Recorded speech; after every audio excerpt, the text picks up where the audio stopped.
नमस्कार दोस्तों, क्या आप भी थका हुआ, उदास और ऊर्जा में कमी को महसूस करते हैं? तो ये वीडियो आपके लिए है। इस वीडियो में हम बात करेंगे कि आप ऐसा क्यों महसूस करते हैं, उसके कारण क्या हैं और इसके विपरीत आप अच्छा, खुश और ऊर्जा से भरपूर कैसे महसूस कर सकते हैं। और हम ये भी डिस्कस करेंगे कि ऐसी कौन सी कुछ बातें हैं जो आप अपनी रोज़मर्रा की ज़िंदगी में अपना सकते हैं जब भी आप ऊर्जाहीन महसूस करें। तो मान लीजिए आप अपनी सभी शारीरिक ज़रूरतों को पूरा कर रहे हैं, जैसे कि आप सही खाना खा रहे हैं, अच्छा सो रहे हैं, व्यायाम कर रहे हैं, रेस्ट भी ले रहे हैं, लेकिन इन सब के बावजूद भी आप थका हुआ, उदास महसूस क्यों करते हैं? हम सबको भगवान से एक उपहार मिला है, जो है हमारी जीवन शक्ति या कहें प्राण। कुछ लोग इसको दिव्य ऊर्जा भी कहते हैं। यह एक बहुमूल्य संसाधन है, लेकिन कभी हमारे शरीर में यह कम हो जाता है।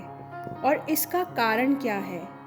लेकिन कभी-कभी तो ये इतना निम्न हो जाता है कि हम बहुत ही उदास और थका हुआ महसूस करने लगते हैं। तो इसका कारण ये है कि हमारी कुछ भावनाएं जो हैं, वह ऊर्जा को चुरा लेती हैं। ये भावनाएं हमें थका हुआ और उदास महसूस करवाती हैं और ऐसा लगता है कभी-कभी कि हम इनके अंदर फंसते ही जा रहे हैं।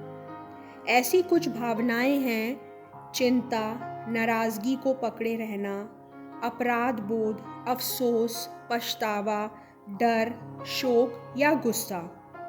जब आप इनमें से किसी एक या एक से अधिक भावनाओं की चपेट में होते हैं, तो आपकी स्थिति बेहतर नहीं होती।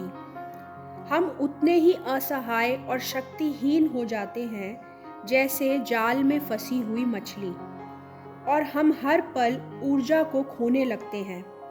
इसी कारण हम थका हुआ और उदास महसूस करने लगते हैं। परंतु आप क्या जानते हैं कि किसने आपको इस जाल में फंसाया है? यह है आपका अहंकार, जिसको हम ईगो भी कहते हैं। अब बात करते हैं कि आप अच्छा, खुश और ऊर्जा से भरपूर कैसे महसूस कर सकते हैं। पहले तो ये जान लें कि आप सभी चीज़ों को कंट्रोल नहीं कर सकते। जो भी आपके आसपास घटित हो रहा है, प्रत्येक घटना आपको बेहतर बनाने का काम कर रही है। ये एक छोटा सा विचार ही आपको एक अलग तरीके से महसूस करवाता है। हमारे आसपास का हर एक इंसान अलग है। उसके सोचने, देखने का नज़रिया अलग है और इसी में उसकी खूबसूरती है। हो सकता है अब आप में से कुछ लोग सोचें कि ये सलाह तो अच्छी है, परंतु क्या ये सब फील करना सामान्य बात नहीं है? और क्या ये अमानवीय नहीं होगा कि आप कभी भी क्रोध या चिंता महसूस ना करें? हाँ, ये बिल्कुल ठीक है, पर भावनाओं को पकड़े रहना ठीक नहीं है। जैसा कि गौतम बुद्ध ने कहा है, क्रोध को थामे रहना गरम कोयले को किसी और पर फेंकने के इरादे से पकड़ने जैसा है, जिससे अंत में आप ही जलते हैं। तो इन सब का उपाय है प्रेम।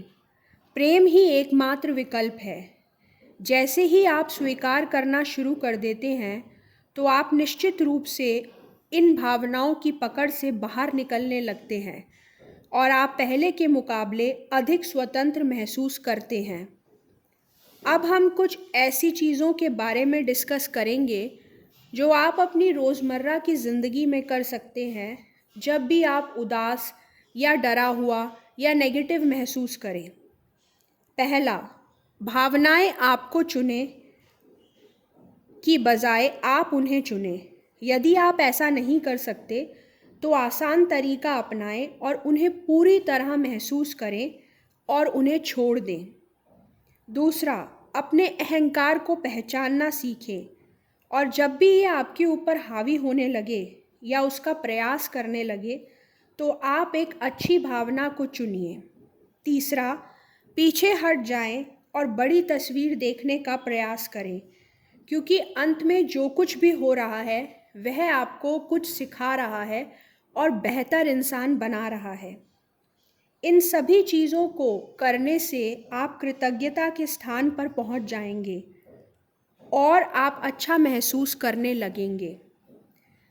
तो जब भी आपको ऐसा महसूस हो, आप स्थिति को स्वीकार कर लीजिए और ये ज़रूर याद रखिए कि ये सभी चीज़ें आपको एक बेहतर इंसान बना रही हैं।